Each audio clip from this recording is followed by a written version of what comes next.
Folks, welcome back. In today's video, I have another generator video. This one's going to be on the Westinghouse WGEN 11500 TFC, which has a gasoline peak of 14,500 watts and 11,500 for running.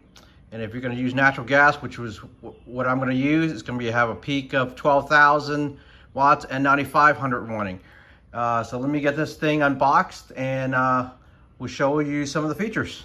Okay folks, so the dimensions of the box as shipped, 33 inches in width, and then it is 25 inches deep.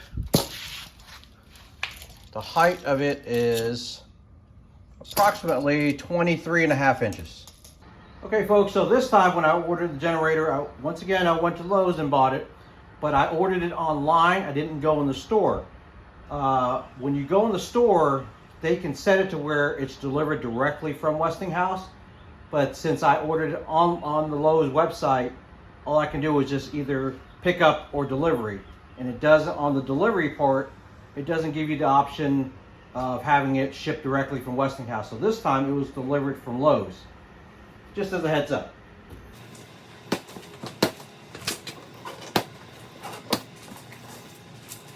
All right, folks. As far as the reading material that's enclosed with this generator, you have a replacement part list, which is actually great because it has all the exploded views of the different parts and the part numbers.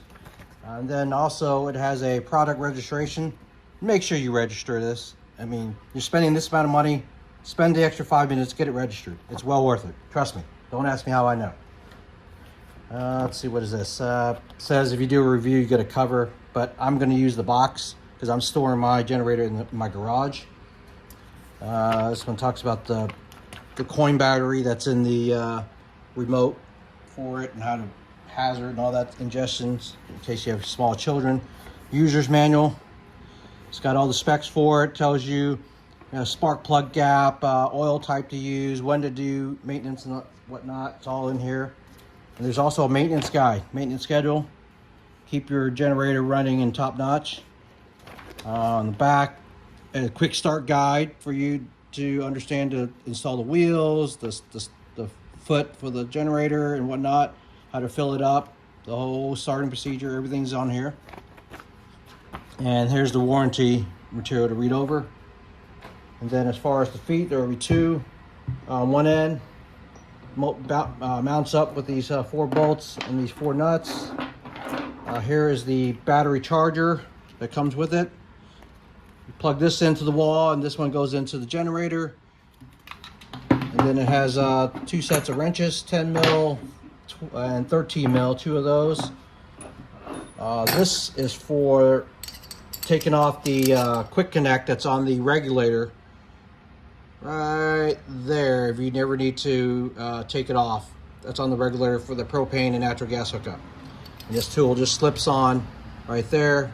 This uses, if you can't get a wrench in there or whatnot, you have this to take it apart. These are the pins that hold the wheels with the washer, and it's held on by a little clip pin to hold it in place. Like I said, here's the remote. And like I said, it also comes with a 25-foot, half-inch internal diameter natural gas hose. It also comes with your propane hookup as well that uses the same regulator. And then also comes with a bottle of oil. And then you should be set to go in, getting this generator up and running. All you need is some gas. It has a slight break-in period. Once again, that'll be in the owner's manual. In the reading material, it'll tell you how long you need to break it in, when to change out the oil, the whole kit and caboodle. Here you have your natural gas hose. There's 25 feet of it. This end hooks up towards your meter. This end is a quick connect that hooks up to the generator. Makes for ease of installation. Here is the propane hose as well. That goes on the tank side, and once again, that goes on your generator. And it also comes with 1.26 quarts of oil and the funnel for it. And makes, this generator pretty much is ready to go with everything that comes with it. All you need is a fuel source after that. Okay, so to install the wheel, simply put the pin that comes with it, put that in, put your washer on the inside of the wheel, then insert it through the frame. There's a hole there. Simply insert it.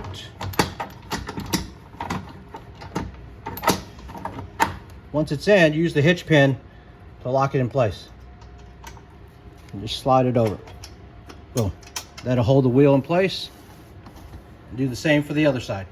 All right, to install the feet for the generator, it basically goes this way, and there are several sets of holes.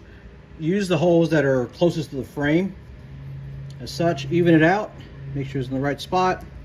Then what we'll do is we'll insert the bolt this way, and then the nut goes on top. And that's going to be a 10 mil for that one, and the nut's going to be 13 mil.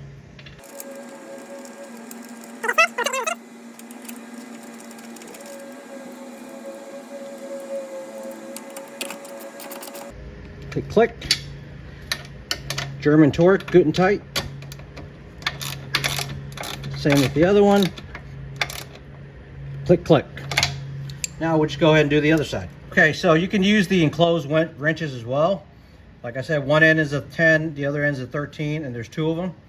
So simply use the 13 on top. It'll be a little, take you a little bit longer, but just get it as tight as you can first. Boom, there you go. So that one's all secure.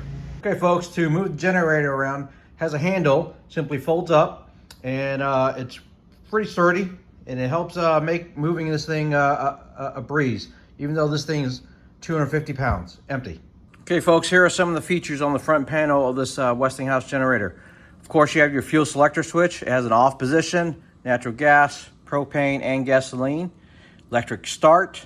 This is the battery switch for itself. Here's the battery indicator light. So when you flip this on, the light should come on. This is to charge your battery.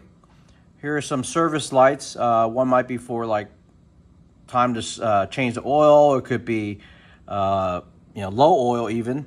Here is for the CO sensor.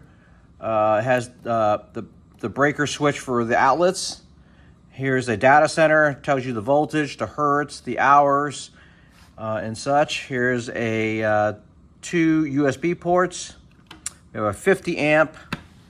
We have a 30 amp, as well as two 20 amp for extension cords.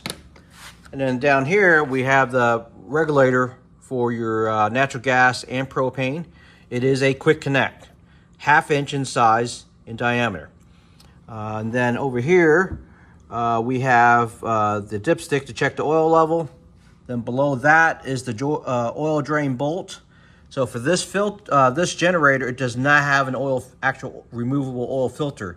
Instead, it has an oil screen. So when you change the oil, you drain it out, then you open this up, remove the screen, clean it, and reuse it. And then here's the battery. To remove the battery, there's two 8mm bolts you got to remove. Simply remove that one. And then there's one behind the wheel. You can see it. There you go. I'm not sure if you can see it. There you go. Right there. Once you loosen it up, you can it slides right out. So you remove this one and then loosen that one, and it slides out. Then you just have it disconnected here, and then the battery will come right on out. So that are some of the features on the front side. So yeah, this is a generator I believe is a good starter generator.